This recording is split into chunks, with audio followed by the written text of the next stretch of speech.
Good evening, everyone. This is the last lecture on this series about the treasures of the National Music Department and National Sound Archive.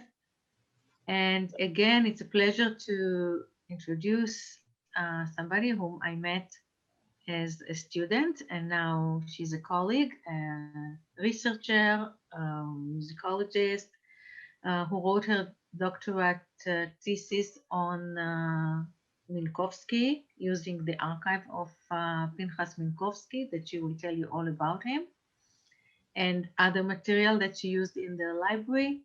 And in addition, she's a very talented choir conductor. And if you are in Israel, in Jerusalem, maybe you will be able to hear her conducting or even sing under her conducting skills. So it's our last meeting. We thought we'll have a fifth meeting, but due to technical reasons, it won't happen. So last and not least, Dr. Anat Rubinstein. Bakasha. Good evening, everybody. Thank you for inviting me to give this lecture. Hello, everyone from all around the world. I am going to speak tonight about two very important persons in the music, in Jewish music, and the archive that I used from the music department at the National Library for my research. So I'm going to ahead and share my screen with you. I have a presentation. We're going to hear a lot of music tonight, and I hope you will enjoy. So my, just one second. Yes. I titled my presentation, Reviving Cantorial Music from the Archives to the Stage, the Case of the Great Cantors of Odessa. The reason I titled it From the Archive to the Stage is for a number of reasons. The main reason is that the music most of the music we are going to hear tonight has been silent for almost 100 years, and it was buried in the archives as manuscripts mainly. And following my research, me and my colleagues, we were able to revive this music and produce a concert, and now it's available online for you to listen to. We are going to talk mainly about these two gentlemen, Cantor Pinchas Minkowski here on the left, and composer David Novokovsky on the right. I'm going to tell you their life story, and I'm going to show you some archival materials, and I will play some music, some of their music. So our story begins in Odessa. Here's the Black Sea, and here's Odessa. Odessa was a very special city. It was founded by Catherine the Great Empress of the Russian Empire at the late 18th century, and it was designed to become a commercial center, export center of wheat mainly, and the result was that very fast it became a place that attracted people from all around Europe, mainly, of course, many parts of the Russian Empire, Ukraine, but also from Greece, Italy, Turkey, and some from the Far East as well. All were merchants and involved in the wheat export industry. Of course, many of them were Jews coming from the Pale of Settlement, Jews who were looking for opportunities, both business opportunities, but also opportunities to build new life, to experience new life, to open up to culture. They came from very religious and conservative communities, and they were ready. They were looking for something different, something else to experience, and they found themselves in Odessa, in this cosmopolitan city, a very unique atmosphere. Many of them were talented musicians. Some of them were talented Cantors who came from their small communities in the Pale of Settlement, and they settled in Odessa.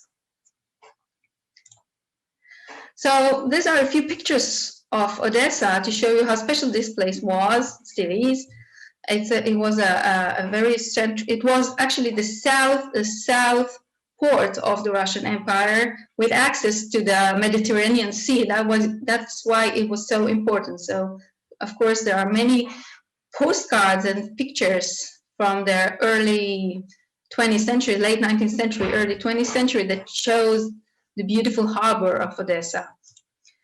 Of course, this location, the Potemkin staircase, a very famous place, also from a film named the same.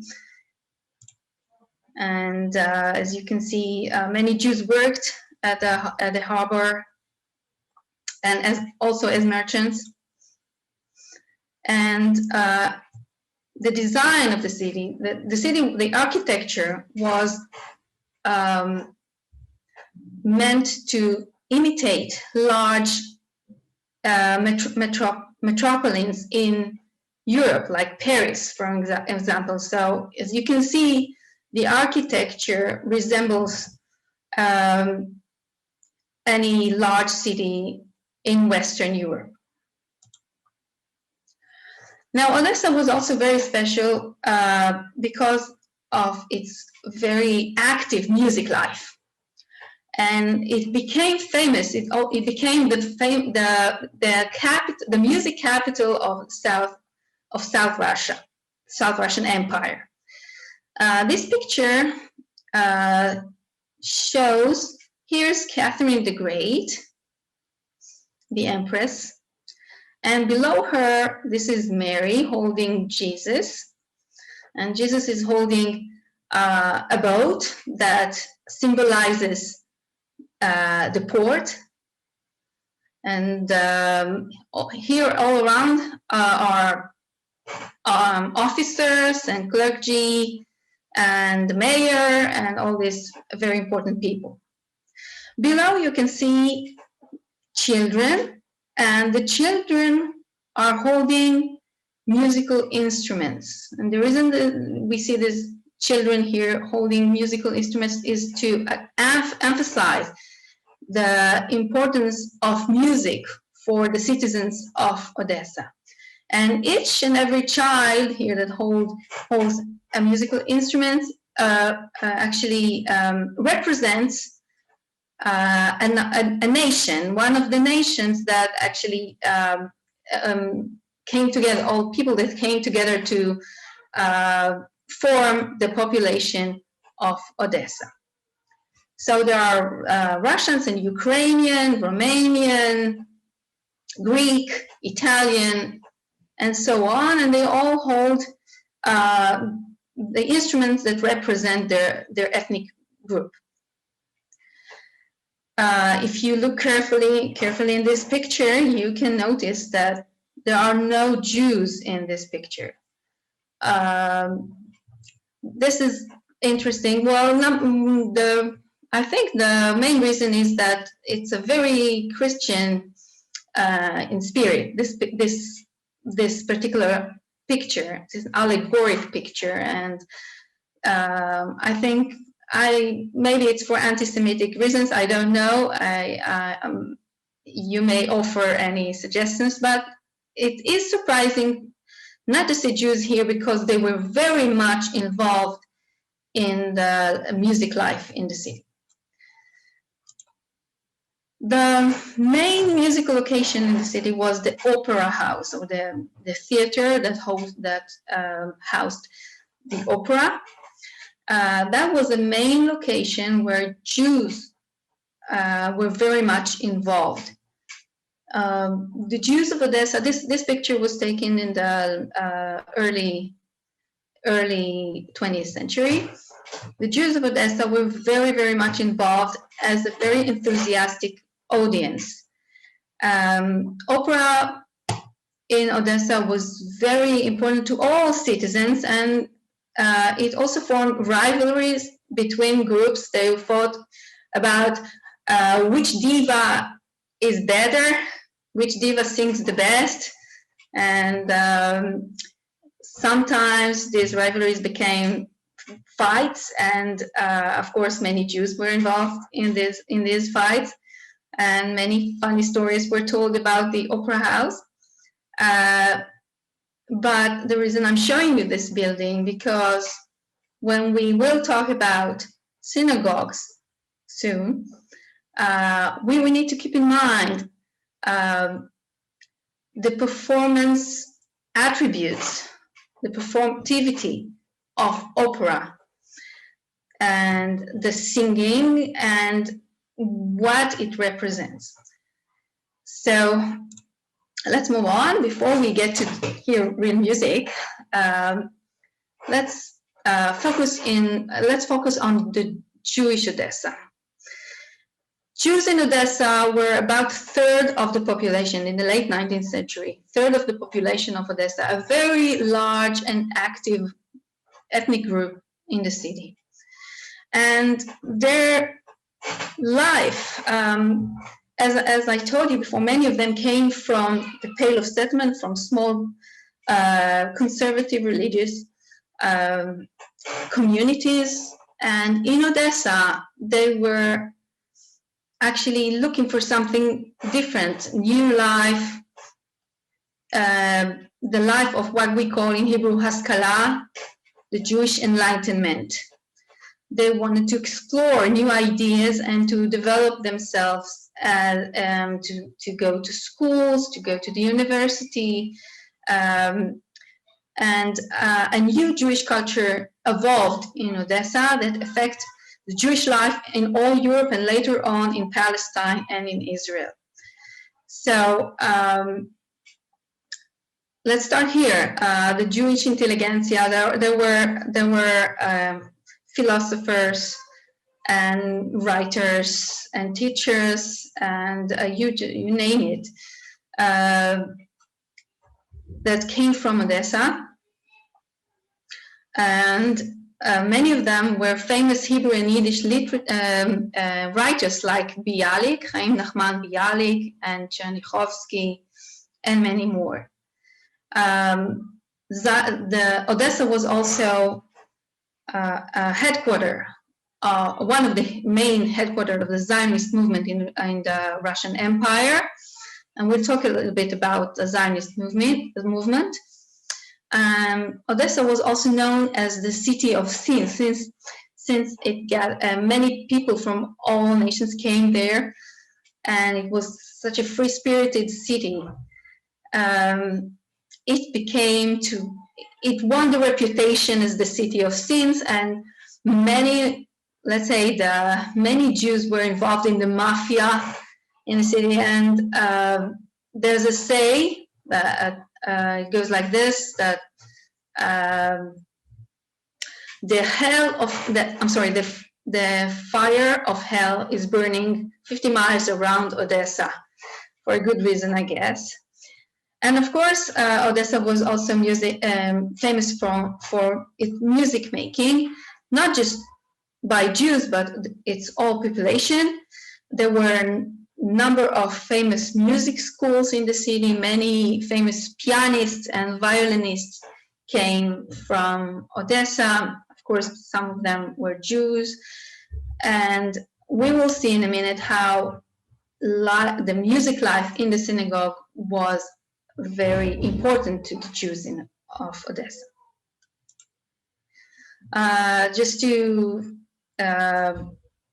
demonstrate the involvement of Jews in crime in Odessa, here's the famous writer Isaac Babel. He was executed by Stalin.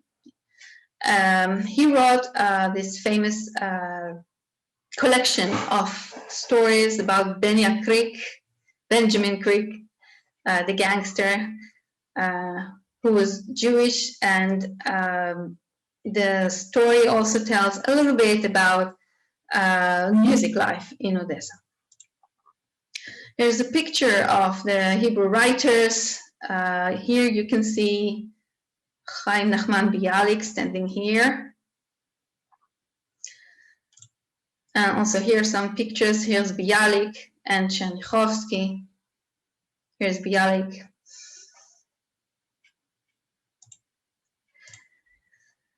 So after this background, after this introduction, our story tonight will focus on this place, the Broady Synagogue in Odessa, where the two gentlemen that I showed you earlier worked. This synagogue, before we moved on to the map, this synagogue, the importance of this synagogue is that it was established by a group of Jews that came from the town of Broady from Galicia. They were enlightened Jews who moved to Odessa for business reasons. And as enlightened Jews, they wanted their synagogue to be different. They established this synagogue in the mid-19th century with the idea, they had the idea how they wanted the synagogue to be. The main idea was that they wanted it to resemble the German synagogue, both in the architecture aspect, but also in the way service is conducted, and of course in music. So they hired musicians, cantors, and music directors that will implement these ideas. Let me show you the location of the synagogue. This is very important because the location of the synagogue was very central. It was in the heart of the city. So here you can see, this is Richelieu Boulevard. This is one of the main arteries of the city, which is crossed by the Jewish street, so to say. And just to show you this famous locations that surround it. Here in red, this is Moldavanka, the Jewish neighborhood. This neighborhood was actually a slum neighborhood. Poor people lived there. But still, on Friday night, they would come to that synagogue, which is located in a very central place, right in the cross-section here. A very, very central place, a very important building in the, how do you say that, the sky view of the city. And this is how the synagogue looked from the inside. And this picture from 1910 can tell us a lot about the thinking behind the design of the synagogue. So this is Cantor Minkowski that I will introduce to you very shortly in a short time. And here is Novokovsky, the music director.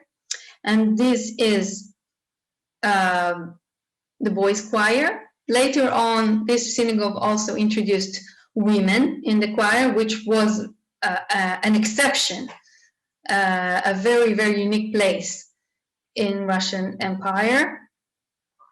And you can see here the benches or the seats are facing the bima or the stage.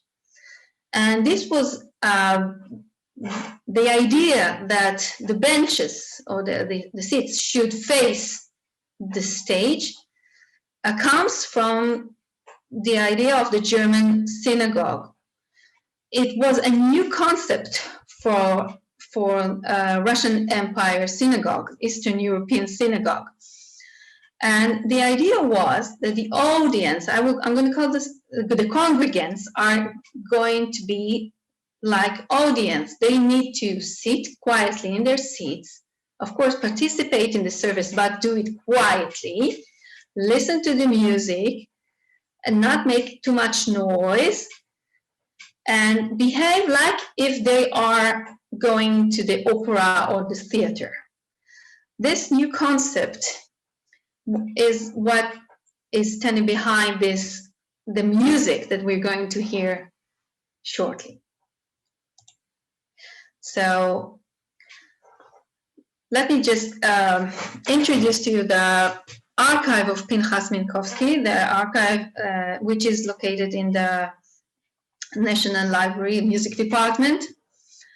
I studied the archive of Pinchas Minkowski for my PhD dissertation. The archive has three main categories. One category is just pictures, letters, etc. with these two items that you see here. This is Minkowski's business card, and this is one of his photographs. This is one category. The other category is his music pieces, which are mostly can be found in manuscripts.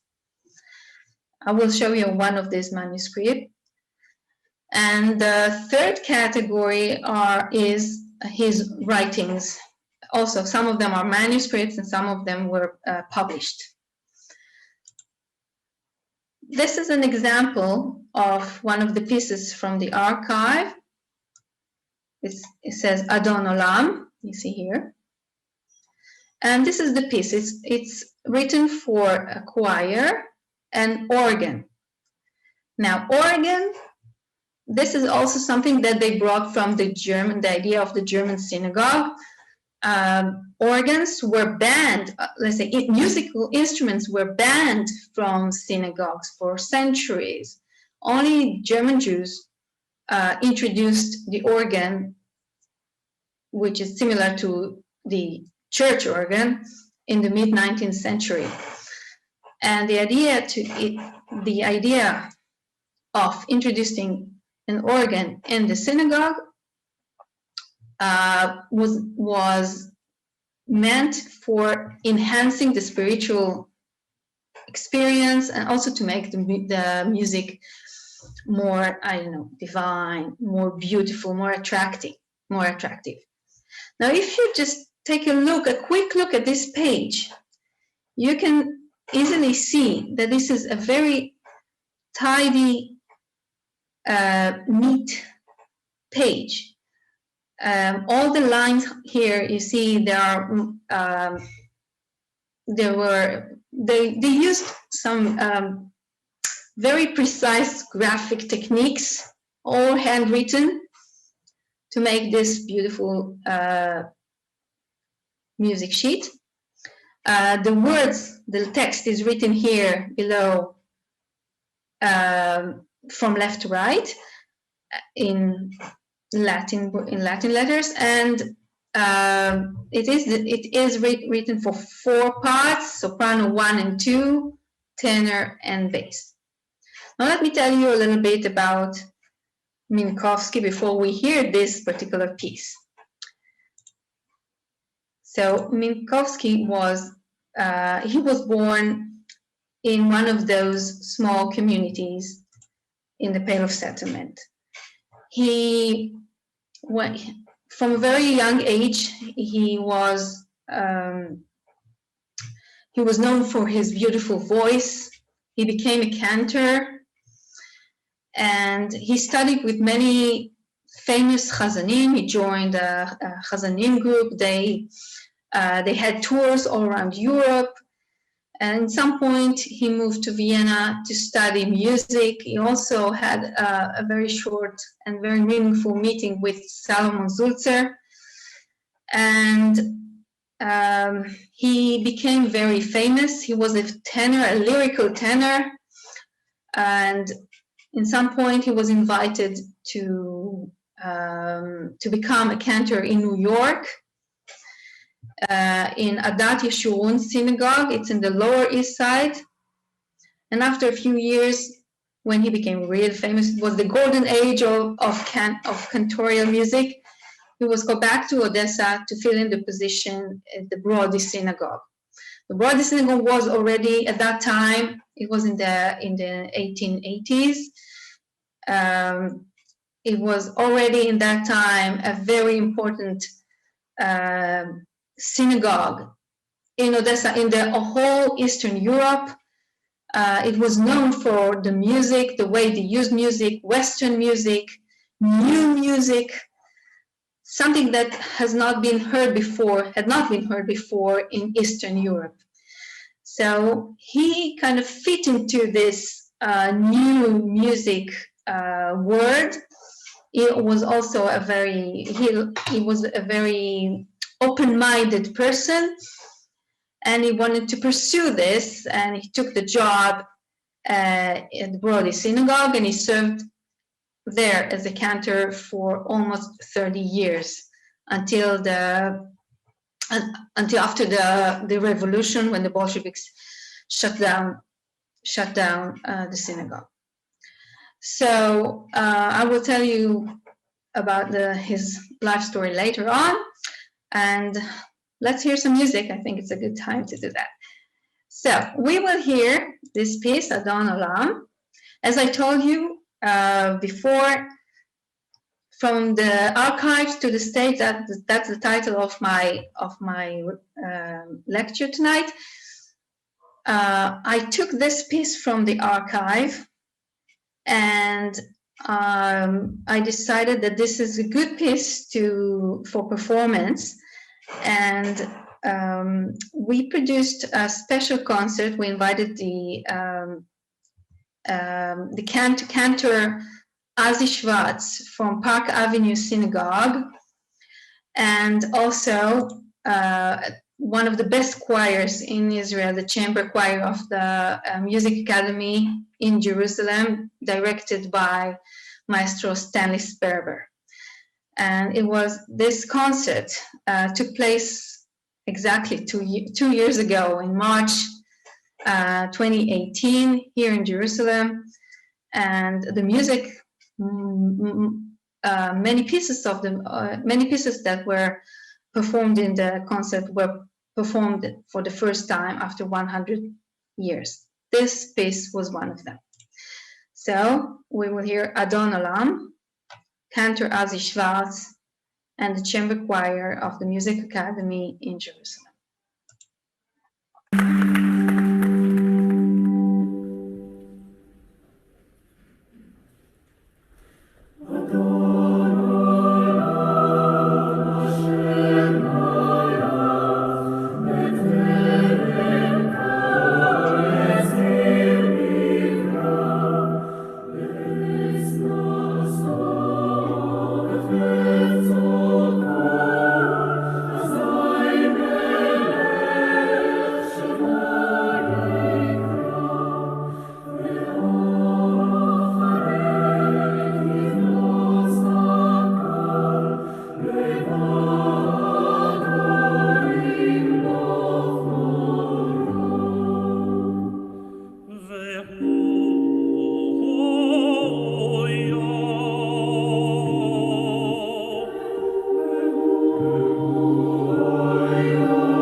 zur Liebe ist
Minkowski was not only very much involved in music making in the synagogue, he was also a very devoted, I wouldn't say Zionist, but very much involved in reviving, in all the movements of reviving the Hebrew culture, reviving the Hebrew language.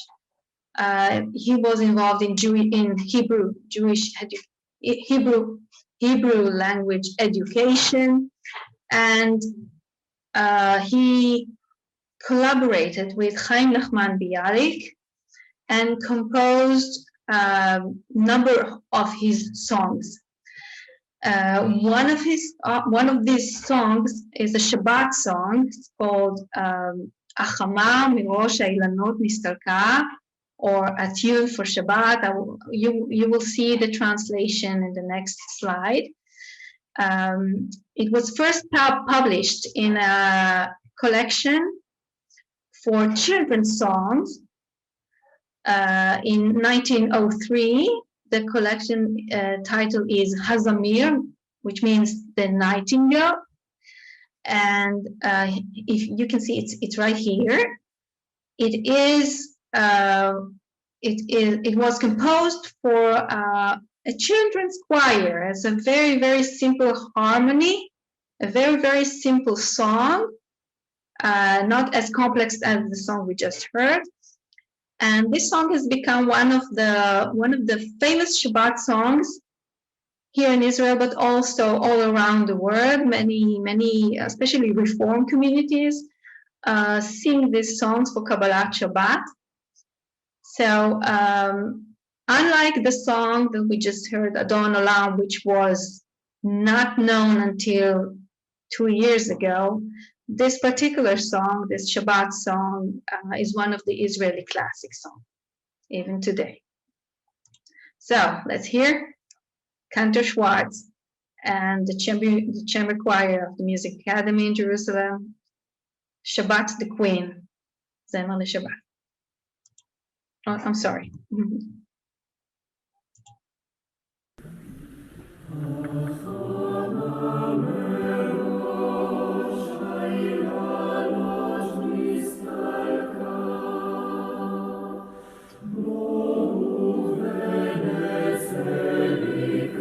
Shabbat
One of the categories in Minkowski's archive was his writings. Minkowski wrote essays and articles about numerous subjects, but what most of them were dealing with is music, or in particular Jewish music, in many aspects. This here on the right is one example of, and as you can see, his handwriting was very neat and beautiful. And I worked hours and hours to transcribe these articles. And this particular article was published in 1905. Many of the articles were published in Russian, Yiddish, and German, and of course in Hebrew. Here on the left-hand side, you can see the cover page of one of the publications. That this particular one is in Yiddish, I think that was 1900. It's called Moderne Liturgie.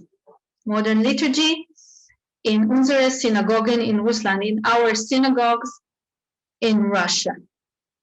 Von Pinchas Minkowski, by Pinchas Minkowski, over Cantor, der Broady Gemeinde, the chief cantor of the Broady community.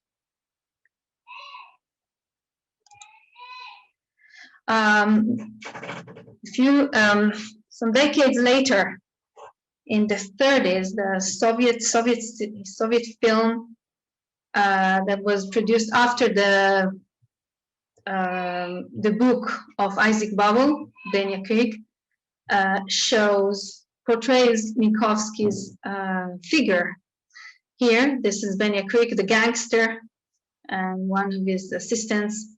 And here's Minkowski. Was dead by then. This actor actually he plays Minkowski's figure in a comic scene in a funeral.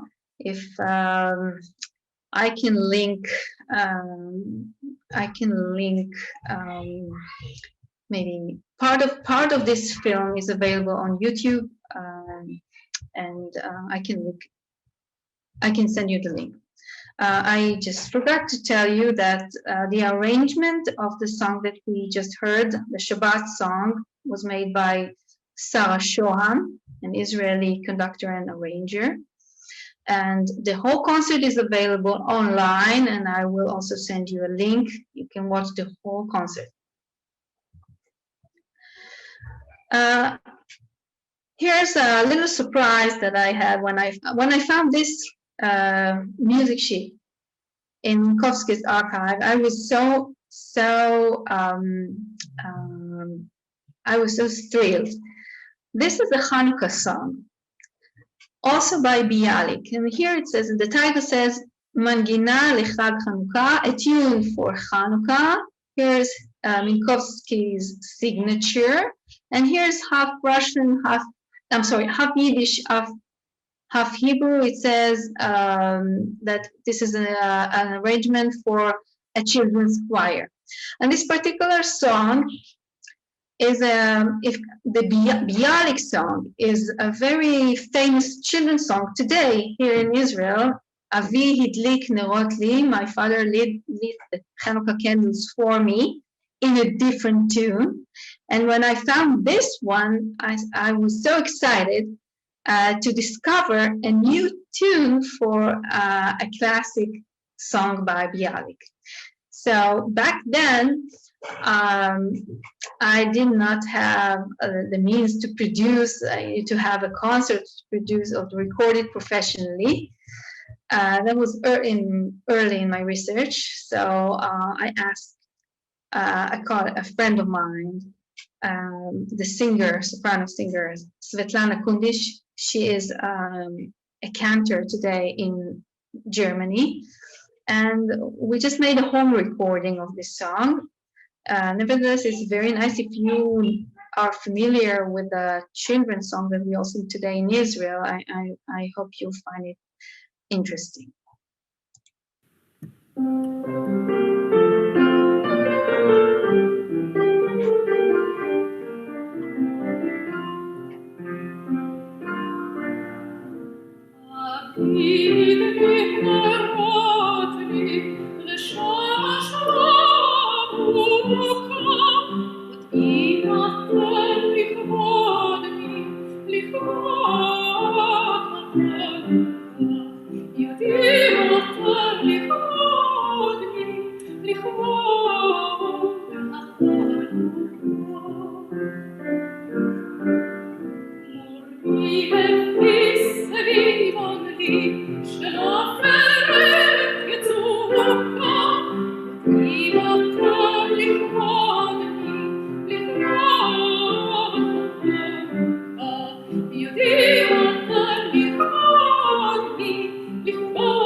What is very interesting in this manuscript, if you see, unlike the Adon Olam manuscript, this one is not completed, and also the text is written in Hebrew letters.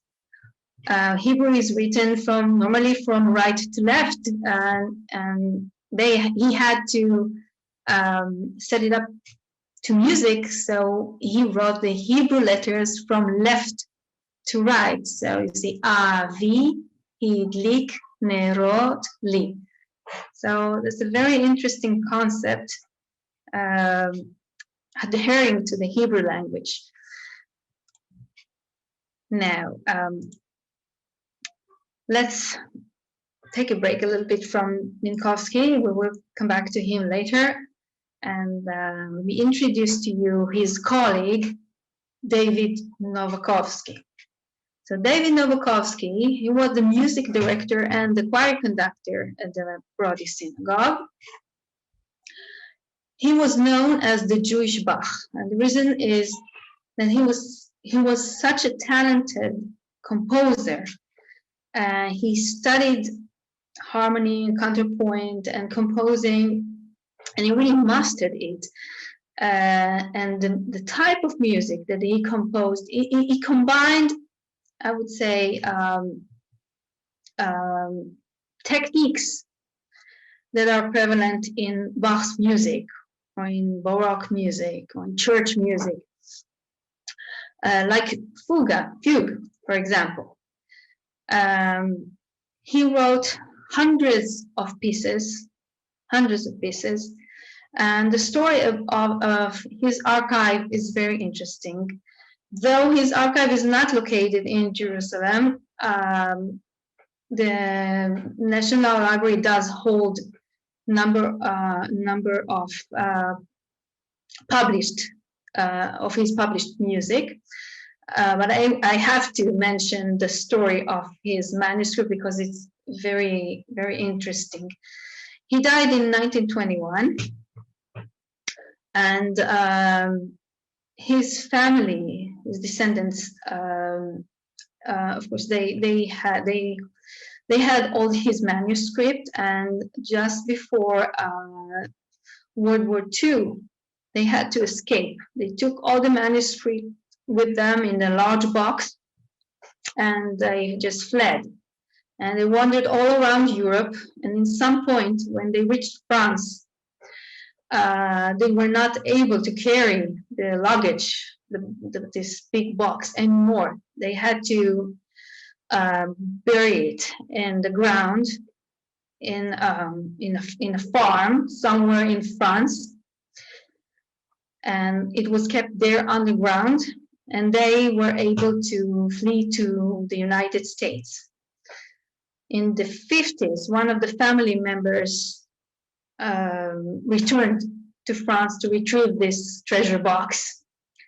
He was able to find it, and he brought it to the United States, and is now located at a music library of the Hebrew Union College. And again, it was left there. Nobody touched it. Nobody did anything with this. It was kind of forgotten until the 1970s, and I will tell you later what happened in the 1970s. First, let me play an example of Novokovsky's compositional skills. Why he was called the Jewish Bach. We will hear the ending of a larger piece, Adonai Zecharan, just the very ending, which is set to, which is composed in a technique of fugue or imitation. This is a very common method in many Baroque pieces. If you hear any of Bach's cantatas or other liturgical pieces, you will notice that some of the movements, some of the large movements, end with a fugue. So this is the ending of Adonai Zecharanu. Pay attention to the fugue. Oh, sorry.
So back in the 70s, 1970s, Cantor David Lefkowitz from Park Avenue Synagogue the cantor, the chief cantor of Park Avenue Synagogue before Azi Schwartz, which that we just heard.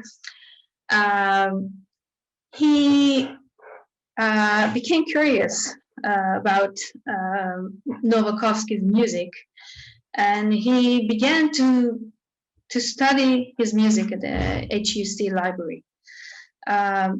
About a year ago, Cantor Lefkowitz visited Israel, and the National Library Music Department recorded an interview with him. His interest in Novokovsky music led to publication of a large catalog of Novokovsky's pieces, published and unpublished alike. That was in the 70s.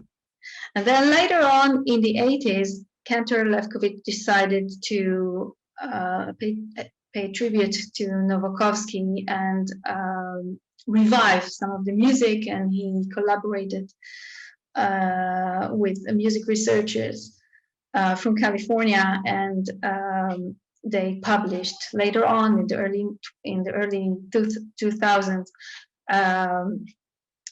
number of his pieces.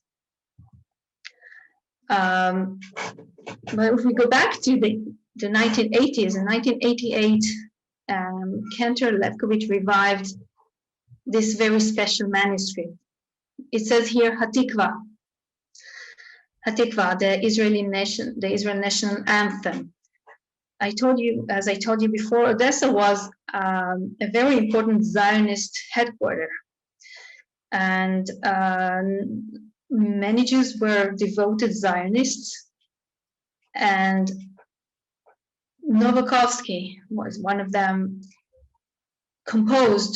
He set Hatikva, this anthem, this song, back then as a poem, to music. And Cantor Lefkowitz, as a tribute to the State of Israel 40th anniversary, performed this piece with the choir of Park Avenue Synagogue. This particular version is very interesting. It's a combination of Hebrew and Russian, a little bit of English. You can see here on the left side the translation to Russian, and here in Hebrew. Let's hear the beginning. Oh, this is the manuscript. This is David Novokovsky's handwriting. Here, the manuscript that Cantor Lefkowitz found in the box. And this is later when he published it. Let's hear the beginning of Tikvateinu, or Hatikva.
Kadima, ein Olzi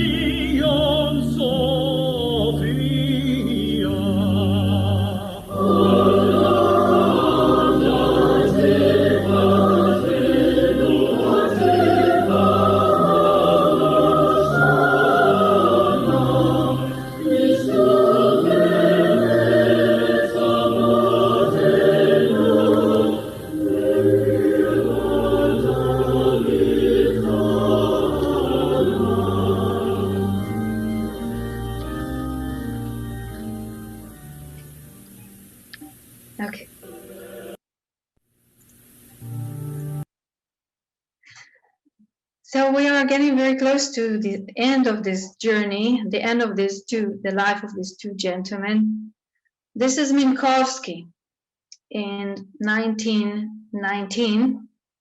This is Bialik, Chaim Nachman Bialik, and this is Chernyakhovsky. That was after the revolution, when there was terror in the streets of Odessa, and Jewish institutes were under threat. In some point, many of the writers, the authors, the Jewish intelligentsia decided to leave Odessa.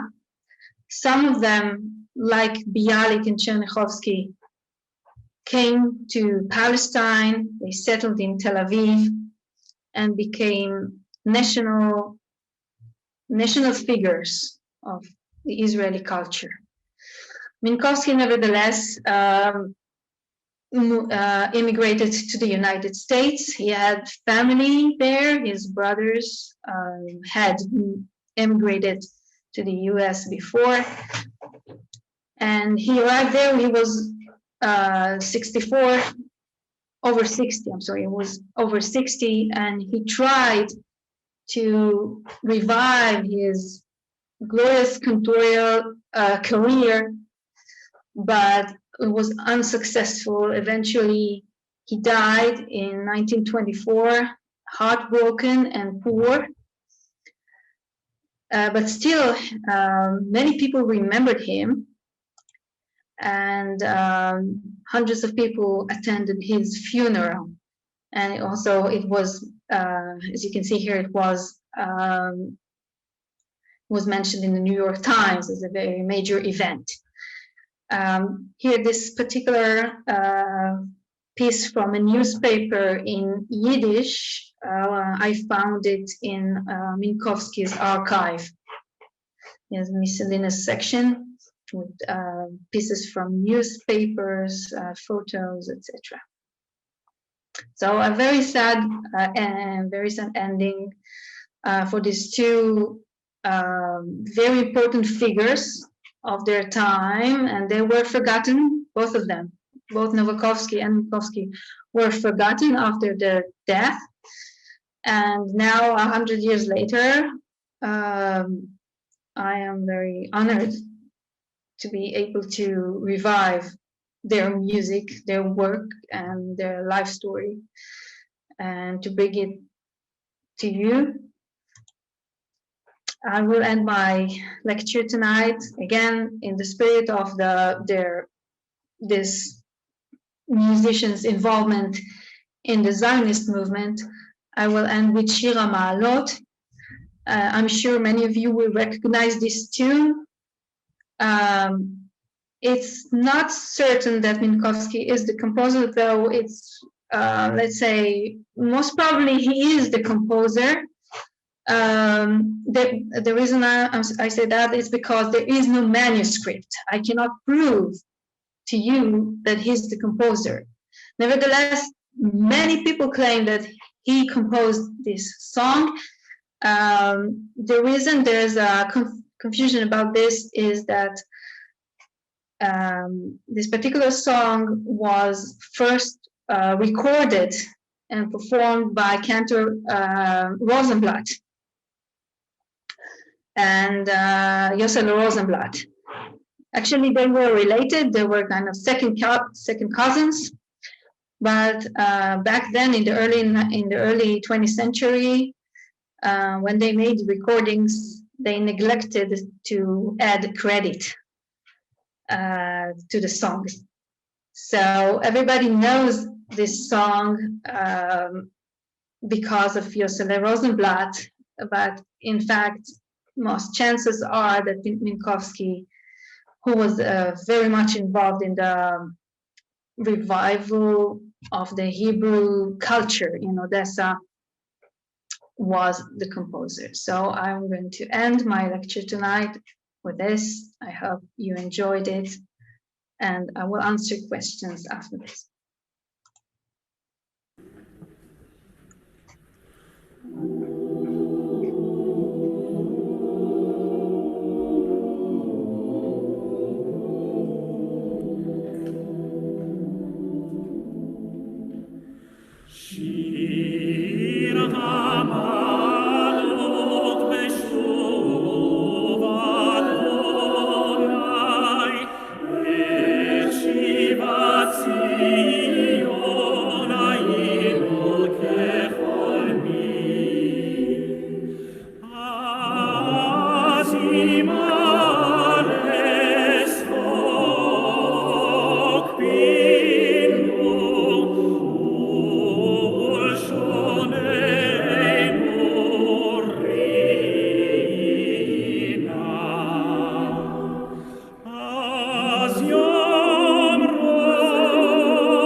Thank you.